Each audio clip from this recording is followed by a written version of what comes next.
एक डॉक्टर जिसे धरती पे भगवान का रूप कहा जाता है, अगर वही दानव बन जाए, वही राक्षस बन जाए, वही 100 लोगों को मौत के घाट उतार दे, क्यों? अपने निजी स्वार्थ के लिए, पैसों के लिए, सीरियल किलर बन जाए, साइको किलर बन जाए, तो उसे क्या कहा जाएगा? नमस्कार, मेरा नाम है मृत्युंजय और आप देख रहे हैं अमर उजाला। क्या है ये पूरा मामला? कहाँ का है ये मामला? कौन था ये डॉक्टर जो राक्षस बन गया, जिसने करीब 100 लोगों को मौत के घाट उतार दिया? और सिर्फ मौत के घाट नहीं, उन्हें मारने के बाद मगरमच्छों के हवाले कर दिया। इस पूरी खबर पर विस्तृत जानकारी लेकर हमारे साथ मौजूद है हमारे वरिष्ठ सहयोगी वरुण कुमार।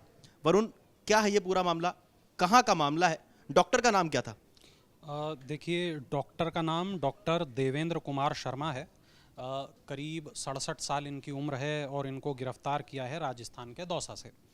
इनको गिरफ्तार किया है दिल्ली पुलिस की अपराध शाखा ने, यानी क्राइम ब्रांच दिल्ली पुलिस ने इनको गिरफ्तार किया है। साल 1995 से 2004 के बीच, यानी करीब 10 सालों के बीच में इसने 100 से ज़्यादा लोगों को जान से मार दिया, या ये कह सकते हैं कि इसकी वजह से 100 से ज़्यादा लोग मारे गए।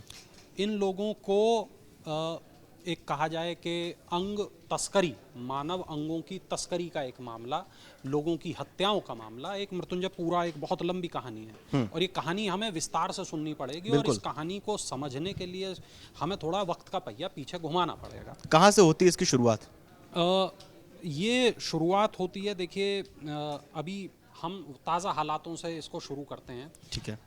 कल 20 तारीख थी, राजस्थान के दौसा से डॉक्टर देवेंद्र कुमार शर्मा को गिरफ्तार किया गया और पता चला कि ये वही डॉक्टर है जो पेरोल पे छूटा था लेकिन गायब हो गया। साल 1998 से 2004 के बीच, 95 से 2004 के बीच इसने करीब 125 लोगों को किडनी ट्रांसप्लांट करवाया। अब इसका जो साथी है डॉक्टर अमित का जो किस्सा था बड़ा प्रसिद्ध था। उसको डॉक्टर डेथ भी कहा जाता था, इसको भी डॉक्टर डेथ कहा जाता है, ये उसका सहयोगी है।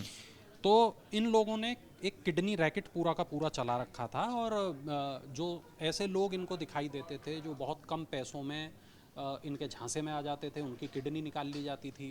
किडनी बहुत सारे लोगों को किडनैप करके भी निकाल ली जाती थी और लोगों को उसके बाद मार दिया जाता था। मतलब जैसी किडनी निकाल ली तो उसके बाद उनके लिए वो शरीर बेकार है, उनके बाकी अंग निकाले, किडनी निकाली, किडनी कहीं बेची और उस व्यक्ति को हजारा नहर में फेंक दिया गया।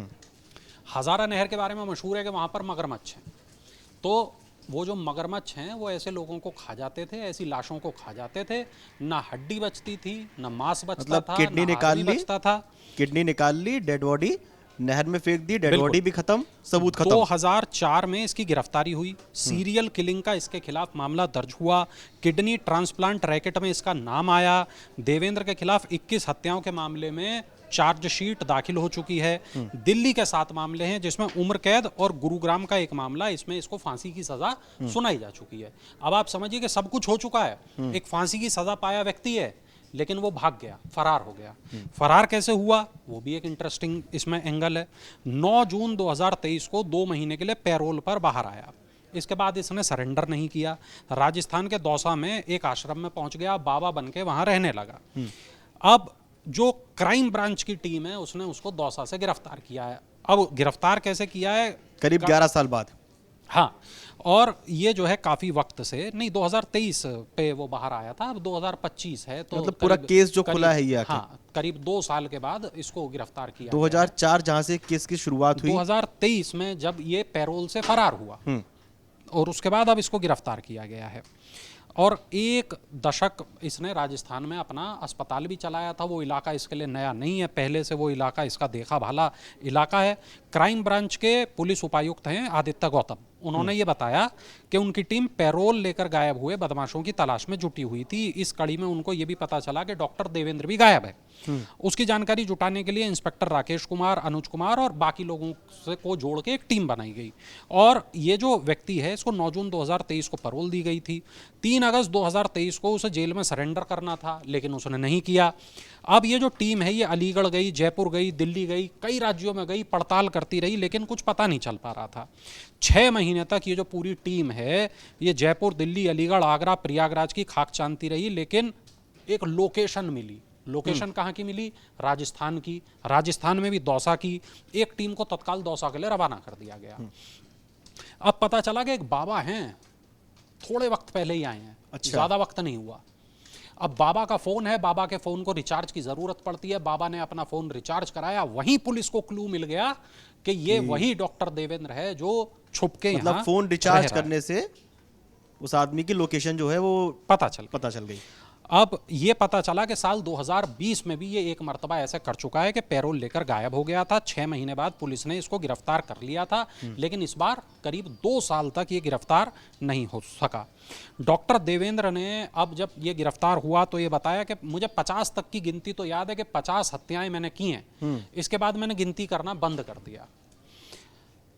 अलीगढ़ यूपी का रहने वाला है ये डॉक्टर देवेंद्र। इसने बिहार में BAMS की पढ़ाई की। इसके पिता सीवान की एक फार्मा कंपनी में तैनात थे। 1984 में ये राजस्थान के दौसा आ गया। पढ़ाई पूरी हो गई थी, BAMS कर ली थी, आयुर्वेद का डॉक्टर था। अब ऐसे में राजस्थान का दौसा इलाका, मरीज बहुत हैं नहीं, पैसे की किल्लत है। अब आदमी को एक तेजी से पैसा कमाना है, और ये जो तेजी से पैसा कमाने वाला फार्मूला होता है ना मृत्युंजय, अपराध के रास्ते पे लेकर अपराध जाता के है। रास्ते पर ले जाता है। वही इसके साथ हुआ। जनता क्लिनिक के नाम से इसने अस्पताल खोल लिया, 11 साल डॉक्टरी की, फिर इसके 11 लाख रुपए ठगे गए टावर लगवाने के नाम पे। इससे किसी ने पैसा ठग लिया। इसके बाद ये अपराध की दुनिया में इसने कदम रखा। फर्जी गैस एजेंसी के नाम पर ये ठगी करता था। इसके बाद इसने अपना एक गैंग बनाया। टैक्सी चालक और ट्रक चालक जो होते थे उनको ये लोग बुक किया करते थे, और हत्या करने के बाद उनकी लाशों को ठिकाने लगा देते थे, उनके किडनी निकाल लेते थे, बाकी अंग निकाल लेते थे। और ये जो टैक्सी और ट्रक थे इनको भी ग्रे मार्केट में बेच देते थे। अब इसके बाद में ये जो पूरा गैंग है, इसने कितने लोगों को मारा इसके बारे में सही जानकारी तो खुद इसको भी नहीं है। 50 के बाद उसने गिनती करना ही छोड़ दिया था। अब ये ले गए कासगंज की हजारा नहर में लाशों को, वहां पे ले जाके फेंक देते थे। अब माना जाता है कि वहां बड़ी संख्या में मगरमच्छ हैं, तो मगरमच्छ शव को निगल जाते थे।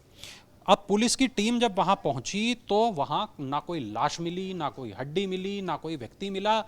आरोपी का कबूलनामा है कि मैंने इस नहर में लाशों को फेंक दिया तो किडनी निकालने के बाद। अब मेरे को ध्यान है कविता कांड की जिन दिनों में कवरेज कर रहा था, मेरठ का बहुत मशहूर कांड था। सनोटा नहर पे, अगौता की सनोटा नहर थी, और वहाँ पे रोज़ाना दर्जनों पत्रकार खड़े रहते थे, रोज़ाना दर्जनों पुलिस वाले खड़े रहते थे, और सुबह से शाम तक नहर पे जाल लगा के लाशों को रोकने का काम होता था, इस उम्मीद में कि कविता की लाश मिल जाए। कविता की लाश तो नहीं मिली, लेकिन 50 लाशें वहाँ पर मिली। नहरों में लाश डालने का जो सिलसिला है ये बड़ा पुराना सिलसिला है। पुलिस भी ऐसे मामलों को बहुत गंभीरता से नहीं लेती। ये चाहती है कि उसके थाने में लाश ना रुके।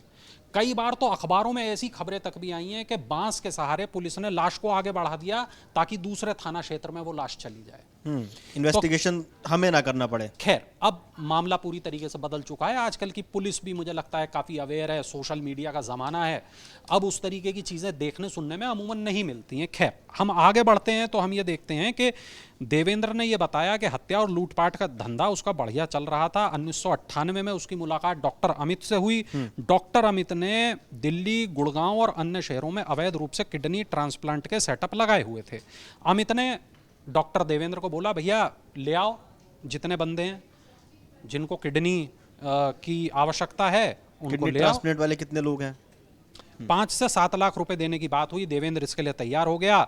बिहार, बंगाल, नेपाल के गरीब लोगों को लालच देकर ये डॉक्टर अमित के पास लाता था।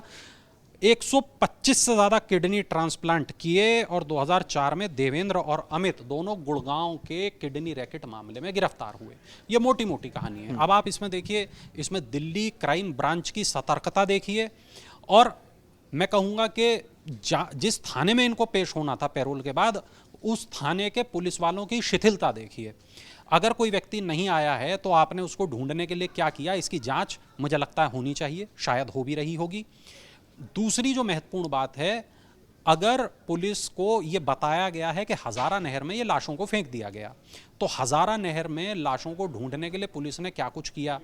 अब जब ये डॉक्टर देवेंद्र गिरफ्तार हुआ है, ठीक है, हम ये मानते हैं कि देवेंद्र की गिरफ्तारी एक बहुत बड़ी लीड है, लेकिन इंसाफ मिल सका क्या? वो जो 100 से ज्यादा लोग हैं, क्या हमें एग्जैक्ट उनके नाम पता चल सके क्या? तो अभी कई ऐसी चीजें जिनके हैं, घर वाले कई शायद अभी भी इंतजार कर ढूंढ रहे रहे हों। होंगे कि हमारा बंदा कहाँ है, कहाँ चला है गया, ना, कहाँ गायब है। कौन कौन से थानों में रिपोर्ट दर्ज कराई होंगी। बिल्कुल। तो ये बहुत सारी ऐसी चीज़ें हैं मृत्युंजय, जिनका जवाब मिलना मुझे लगता है अभी भी बाकी है। और दर्शकों से मैं इस बात को ज़रूर कहूँगा कि अपने आसपास जो क्राइम हो रहा है, जिस तरीके की खबरें आपके आसपास हैं, उन पे ज़रूर नज़र रखिए। कोई क्राइम यदि ऐसा है जिसको आप चाहते हैं कि उसको रिपोर्ट किया जाए, उसको रिपोर्ट किया जाना ज़रूरी है, तो बस एक कमेंट बॉक्स में आप मैसेज छोड़ दीजिए। वरुण, एक सवाल था बीच में। जी। सवाल ये कि ना आप लगातार इस तरह के अपराध के मामले कवर करते आए हैं, ये जो साइको किलर होते हैं इस टाइप के, इसमें क्या कुछ कॉमन पैटर्न देखने को मिलता है? देखिए, इसको साइको किलर कहना मुझे लगता है कि बहुत उचित नहीं होगा। यहाँ पर जो व्यक्ति काम कर रहा था हत्याओं का, उस हत्याओं के काम के पीछे उसका एकमात्र मोटिव था, वो मोटिव था पैसा कमाना। तो ये पागलपन ही तो हो गया, एक तरह का लालच हो गया, पागलपन हो गया।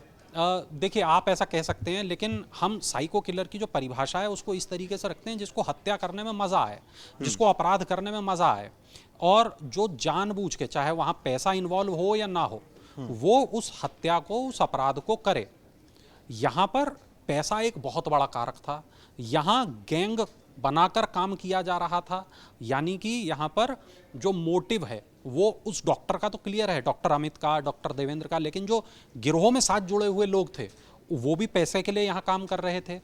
तो यहाँ जो आप स्थितियाँ देखेंगे, यहाँ स्थितियाँ थोड़ी सी अलग हैं। यहाँ इंसान काम कर रहा है लालच के लिए, पैसे के लिए। उसको इस बात का फर्क नहीं पड़ रहा है कि मर कौन रहा है, उसे इस बात का फर्क पड़ रहा है किडनी पहुंची कि नहीं पहुंची। अब अमीर लोग जिनको किडनी की जरूरत है, जो डॉक्टर अमित के अस्पतालों में इलाज करा रहे थे, उनको किडनी की जरूरत है। डोनर कौन है पता नहीं, पता नहीं। किडनी कहां से आई पता नहीं। लेकिन आप गौर ये भी तो करें कि जब सुरक्षा एजेंसियों को, जांच एजेंसियों को, पुलिस को, सीबीआई को जब ये भनक हुई, तब न केवल ये गोरख धंधा बंद हुआ, बल्कि तमाम अस्पतालों में, उस वक्त की मुझे बहुत अच्छे से ध्यान है, तमाम अस्पतालों में इस तरीके के छापेमारी की कार्रवाई हुई। इस तरह के तमाम जो अवैध अस्पताल थे उनको बंद किया गया। गाँव देहात तक में भी आज भी अक्सर एक इस तरह की चेकिंग चला करती है कि ये अस्पताल रजिस्टर्ड है कि नहीं है। तो रजिस्ट्रेशन को लेकर जो नियम हैं वो भी बहुत सख्त हुए। आईएमए ने अपनी तरफ से भी कई कदम उठाए। तो यकीनन जो एजेंसियां हैं वो अपना काम कर रही हैं, लेकिन हाँ, ये ज़रूर है कि जो नागरिक हैं उनको सावधान रहने की ज़रूरत है, सुरक्षित रहने की ज़रूरत है, चौकन्ना रहने की ज़रूरत है। इस तरीके के जो केसेस हमारे सामने आते हैं उनसे सीखने की ज़रूरत है कि अगर ऐसा आप अपने आसपास देख रहे हैं तो उसको रिपोर्ट ज़रूर करें। चलिए, बहुत बहुत धन्यवाद वरुण आपका, हम तक ये सारी जानकारी पहुंचाने के लिए। इस पूरी खबर को जानने समझने के बाद आपको क्या कहना है? जैसा वरुण ने कहा कि अगर आपको लगता है कि आपके आसपास किसी तरह का क्राइम है तो हमें कमेंट बॉक्स में ज़रूर बताएं, हम कोशिश करेंगे उसे कवर करने की। और देश और दुनिया की तमाम बड़ी खबरें देखने के लिए, जानने के लिए, समझने के लिए देखते रहिए अमर उजाला।